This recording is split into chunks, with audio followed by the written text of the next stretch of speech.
오늘 말씀은 마태복음 4장 12절에서 25절까지 말씀입니다. 버려두고 예수를 따르더라 라는 제목으로 함께 나누겠습니다. 12절 말씀을 보면은 이렇게 나와 있습니다. 예수께서 요한이 잡혔음을 들으시고 갈릴리로 물러가셨다가 나사렛을 떠나 스불론과 납달리 지경 해변에 있는 가버나움에 가서 사시니, 요한이 세례를 베풀고 많은 이들에게 천국의 복음, 그러니까 회개의 복음을 전파하였는데 그때까지는 복음의 실체가 무엇인지를 사람들이 알지 못했습니다. 그러나 회개하라고 그랬기 때문에 양심이 있는 사람들은, 죄에 찔림이 있던 사람들은 요한에게 나와서 세례를 받고, 그리고 자신들의 죄에 대하여서 이제 베푸는 그 세례를 인정하였습니다. 그런데 그 요한이 잡힌 것입니다. 요한이 잡히게 되고, 그 요한이 잡힌 다음에 예수님께서 나사렛을 떠나서 스불론과 납달리 지경에 있는 해변에, 그 해변 지역에 있는 가버나움에 가서 사셨다라고 나와 있습니다. 그런데 그것을 오늘 말씀은 이렇게 설명하고 있습니다. 마태가 설명한 것은 무엇이냐면 14절과 15절 말씀을 보면, 이는 선지자 이사야를 통하여 하신 말씀을 이루려 하심이라 일렀으되 스불론 땅과 납달리 땅과 요단강 저편 해변길과 이방의 갈릴리여, 흑암에 앉은 백성이 큰 빛을 보았고 사망의 땅과 그늘에 앉은 자들에게 빛이 빛이었도다 하였느니라. 이사야서 9장 1절과 2절 말씀을 인용하면서 예수 그리스도께서 이 지역에 머무는 것은 그냥 임의로 머무신 것이 아니라 하나님의 섭리 가운데 이루어졌음을 이야기하고 있습니다. 이사야가 선포할 때는 언제냐면 이사야가 BC, 그러니까 주전이라고 우리가 표현하죠. 745년부터 695년까지 활동했던 선지자입니다. 그러니까 이거를 조금 우리가 구체적으로 말하면 700년이라는 거죠. 주전 700년이니까 이때는 거꾸로 시간이 계산되니까 700년 전에 활동했던 사람이 바로 누구냐면 이사야예요. 700년 전에 예언되었던 그 예언이 700년 후에 예수님의 탄생과 더불어 예수님의 활동과 더불어 이루어진 것입니다. 700년이라는 세월이 지났지만 하나님은 동일하시게 그 모든 것을 계획 가운데 이루고 계셨고 이루셨습니다. 그래서 그것을 뭐라고 표현하냐면 17절 말씀에 보면, 이때부터 예수께서 비로소 전파하여 이르시되 회개하라, 천국이 가까이 왔느니라 하시더라. 예수님이 뭐라고요? 비로소 전파하여 가라사대 라고 말씀하시는 거예요. 여긴 두 가지 의미가 있는데, 첫 번째는 바로 이 이사야 선지자의 700년이라는 세월 동안에 어김없이 끝까지 그것을 한결같이 지키신 하나님의 은혜를 말씀하시는 것입니다. 비로소 전파되는 이 천국의 복음이 예수 그리스도의 입에 선포될 때까지 하나님은 그 약속한 것을 신실하게 지키시는 하나님이십니다. 그리고 또 하나는 뭐냐면 예수께서 비로소 전파하셨다. 그전에는 누가 전파했다는 거예요? 세례 요한이 전파했다는 것입니다.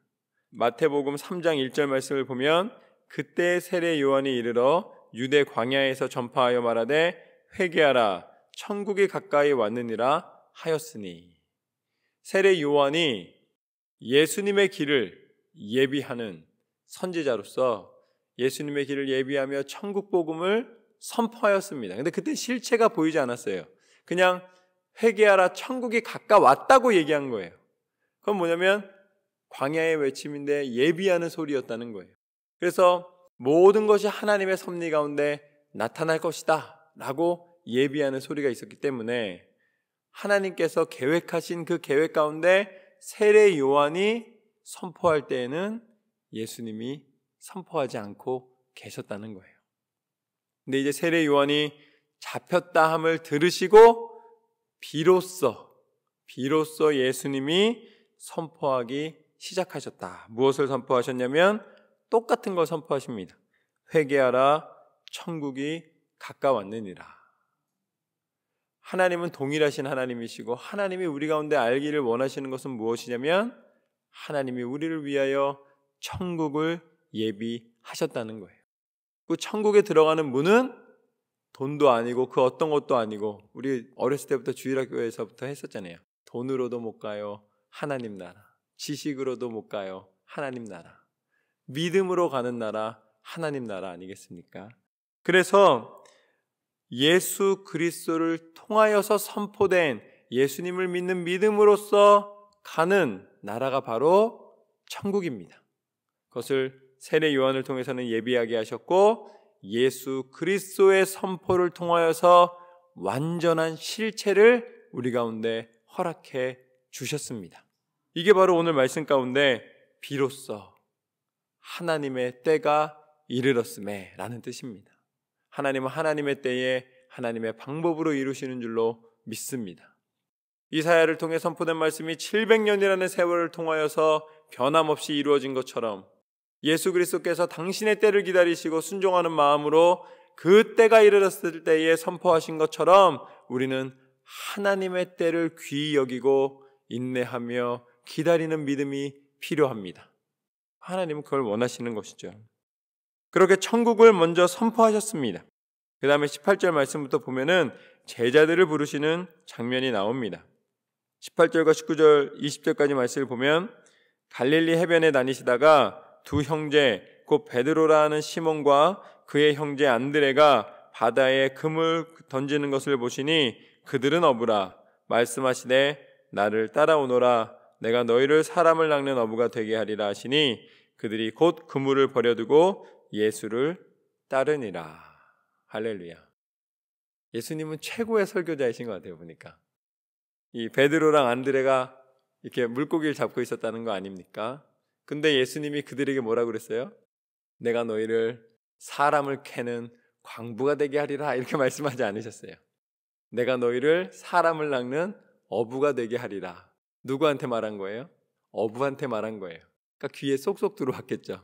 내가 지금 물고기 잡고 있는데 내가 너희를 통하여서 이제는 물고기를 잡는 게 아니라 사람을 낚는 어부가 되게 하겠다. 이 전에 예수님에 대한 지식이 조금 있었습니다. 이 베드로와 안드레한테. 그렇기 때문에 우리가 물고기를 잡는 것처럼 그 놀라운 기사와 이적을 통해서 이제 우리에게 가르침을 주시려나 보다 라고 바로 따라갈 수 있는 선포를 하셨습니다. 21절과 22절 말씀도 보면은 거기서 더 가시다가 다른 두 형제 세베대의 아들 야고보와 그의 형제 요한이 그의 아버지 세베대와 함께 배에서 금을 깁는 것을 보시고 부르시니 그들이 곧 배와 아버지를 버려두고 예수를 따르니라. 여기 지금 5명의 인물이 나옵니다. 베드로와 안드레와 그리고 야고보와 요한과 그의 아버지 나오는 거예요. 그렇죠?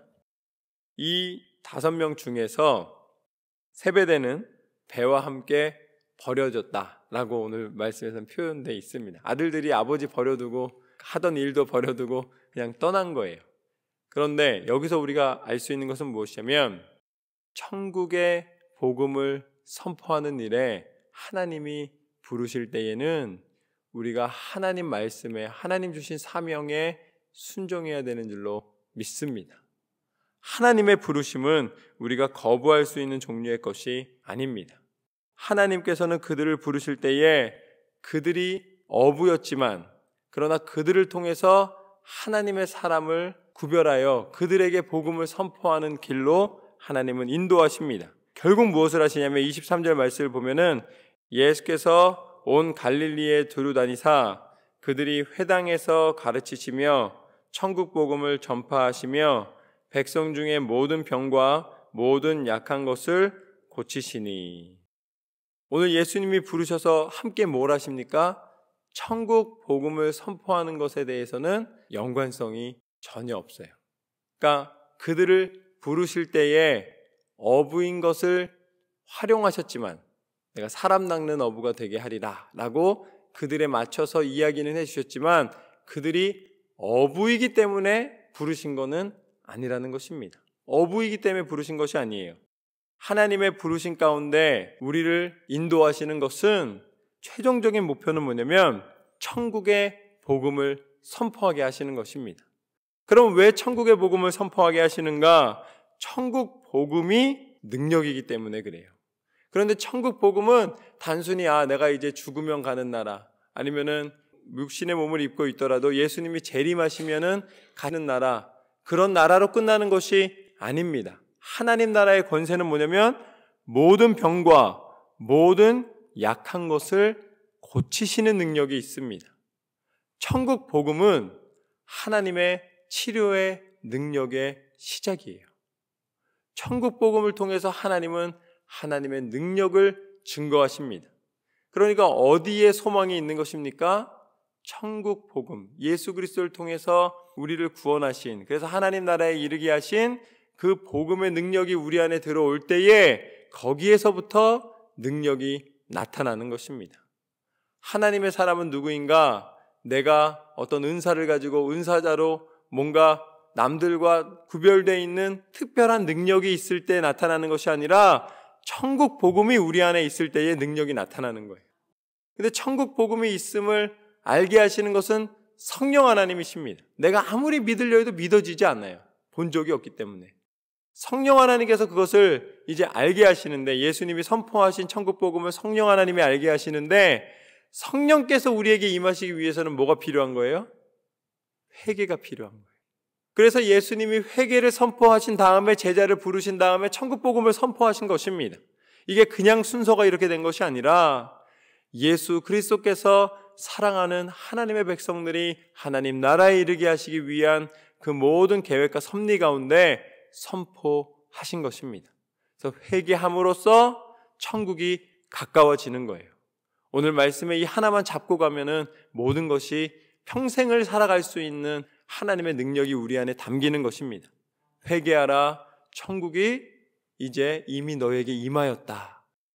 회개할 때에 하나님께서 친히 우리에게 천국을 허락하여 주시고, 그 천국 복음은 나중에 가는 나라, 앞으로 갈 나라, 이게 아니라 현재를 살아가는 여러분의 삶의 능력이 되는 것을 믿으십시오.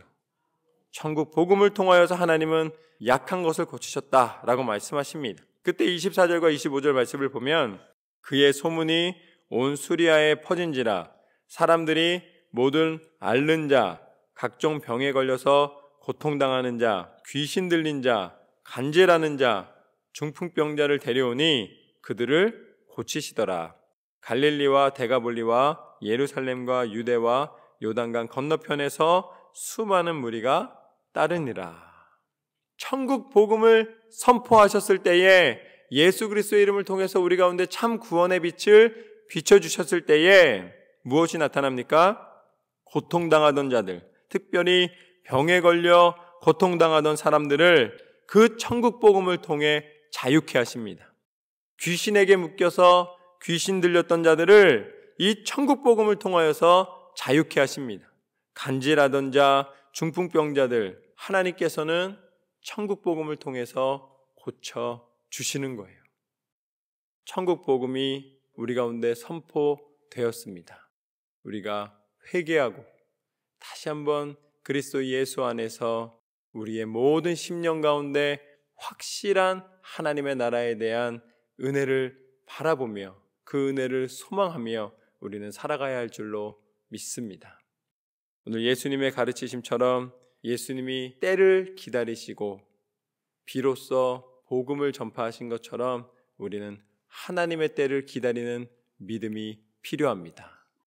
그리고 그 믿음의 중심에는 천국 복음이 있음을 믿고 천국의 소망으로 오늘 하루도 승리하시는 삶을 살아가시기를 주님의 이름으로 축원합니다.